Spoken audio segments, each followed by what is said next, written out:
It is in 1916 that Jassasa went to work with British spies in Arabia. Lawrence of Arabia, of course, is the most well known of them. These British spies were sent into Arabia, posing as Muslims. And they went to two actors in Arabia, two. One was Sharif al-Hussein, who was appointed by the Khalifa in Istanbul as the Sharif of the Hijaz, Makkah and Medina, in control. Makkah was under the control of an Arab battalion, but Medina was under the control of a Turkish battalion. And I wish I could understand why the Khalifa insisted on a Turkish battalion under the leadership of Fakhri Pasha to defend Medina. I don't know why. So when the British spies went to Hussein, they offered him the moon.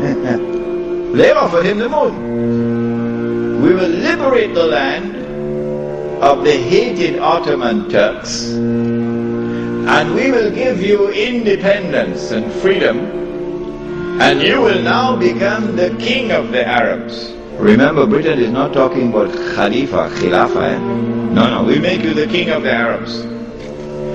And we also prepared to offer you a little, you know what, just £7 million. Huh? £7 million at that time is what Bill Gates has now. Sharif Hussein, the great-great-grandfather of Abdullah in Jordan now, then betrayed the Prophet Muhammad ﷺ, betrayed 1400 years of history of this ummah.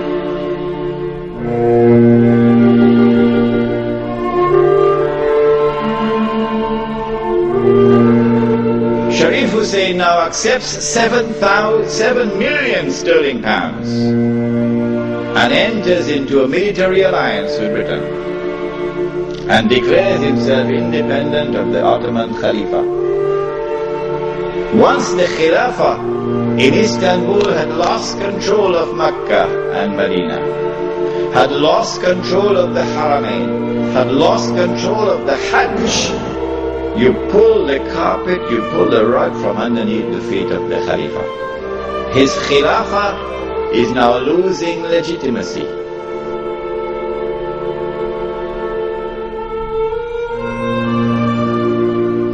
And so this was 1916.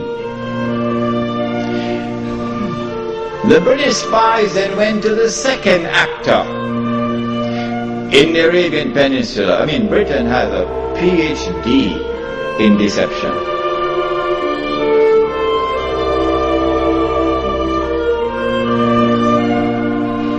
And so that is why they had to make the trip to Riyadh to meet,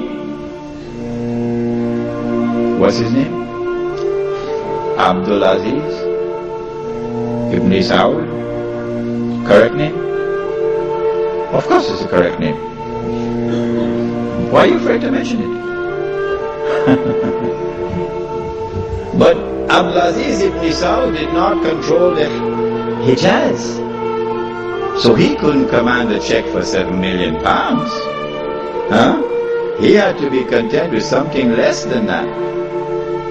So what the British offered to him was, if you would sign the same kind of agreement with us and violate the specific command in the Quran and betray Allah and His Messenger and betray the Ummah, if you will do that, we pay you £5,000 a month.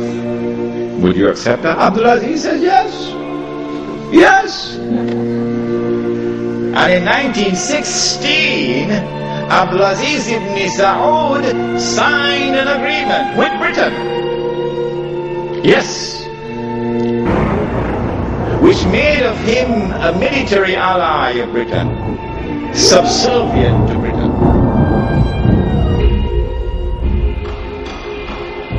But when the Ikhwan, who were his military force, questioned him, how could you sign this agreement with Britain? And how can you accept this money from Britain? £5,000 a month.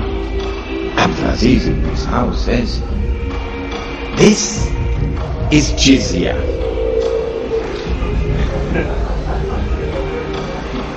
Jizya is what they pay to me because I control them.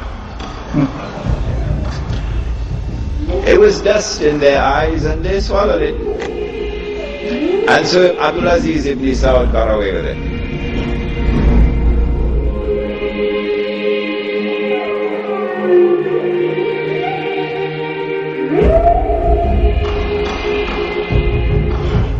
Massive betrayal, and a very dangerous plan is now in place.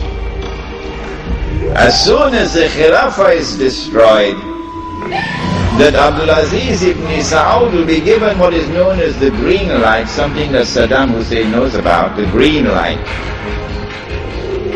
And then he will attack and take control of the Haramain. And when once he does that, he won't allow anyone else to claim the Khilafah, because no one else can take the control of the Hijaz and the Haramain from them, because they are supported by Britain. And so goodbye to the Khilafah. It's gone. It can never be restored. Never, never, never be restored. So long as Britain and the United States of America underwrite the security of the Saudi state, you can never, never, never restore the Khilafah.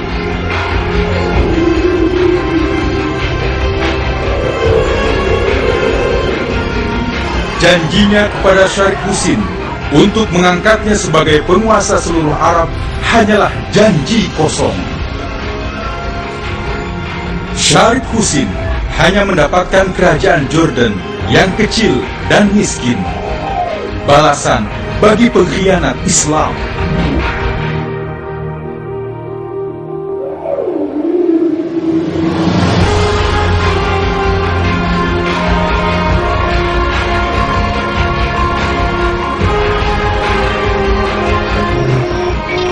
If you plan a conspiracy and you stay behind so that your fingerprints are not on the crime, in other words, you plan a September the 11th.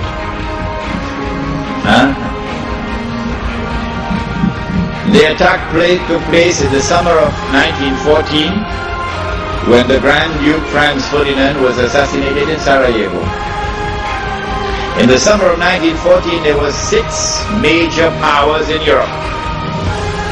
And there was one dark horse across the Atlantic. No one knew how fast it could run because it never run in a race so far. One dark horse across the Atlantic. And 6 major powers in Europe.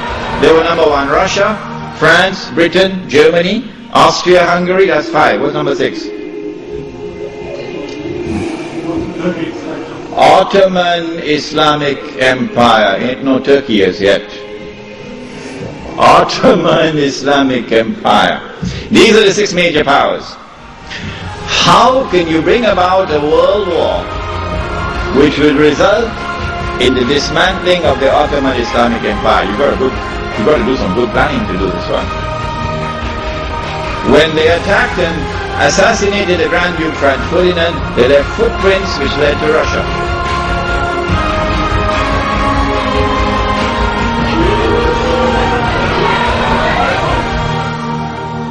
For the purpose of influencing the direction of the war, to get the prize that the Jews want. What is that prize? To destroy the Ottoman Islamic Empire, dismantle it, and to cut off the head of Islam, namely destroy the Khilafah. That's the prize they're after. The next prize is to liberate the Holy Land and to get the Holy Land for themselves. This is the prize they're after.